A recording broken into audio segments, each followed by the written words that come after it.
వేసవి రోజులవి. ఒక రైతు తన పొలంలో వాటర్ మెలన్ విత్తనాలు వేశాడు. కాని ఆకాశం ఒక్క చుక్క వాన కూడా పడలేదు. రైతు ఆకాశం వైపు చూసి నిరాశగా ఏడవడం ప్రారంభించాడు. అప్పుడే ఒక పచ్చని రామచిలుకు ఎగురుతూ వచ్చి రైతు దగ్గర కూర్చుంది.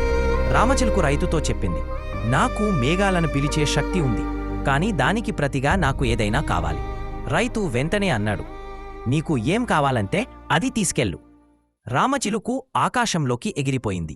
కొద్దిసేపటికి నల్లటి మేఘాలు చేరి బాగా వర్షం కురిసింది. రైతు పొలం పచ్చగా మారింది. వాటర్ మెలన్ మొక్కలు పెద్దగా పెరిగాయి. భారీగా రసం నిండిన వాటర్ మెలన్లు పడడాయి. రైతు చాలా ఆనందపడ్డాడు. మరుసటి రోజు రామచిలుకు మళ్లీ వచ్చింది. ఆ రామచిలుకు రైతుతో అంది, నాకు ఒక చిన్న వాటర్ మెలన్ ఇవ్వు. కాని రైతు ఇవ్వడానికి ఒప్పుకోలేదు. దాంతో రామచిలుకు బాధగా తలదించుకుని ఎగిరిపోయింది. ఆ రోజు నుంచే పొలం మళ్లీ ఎండిపోవడం ప్రారంభమైంది.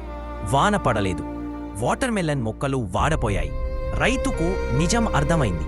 కాని అప్పటికే చాలా ఆలస్యమైపోయింది.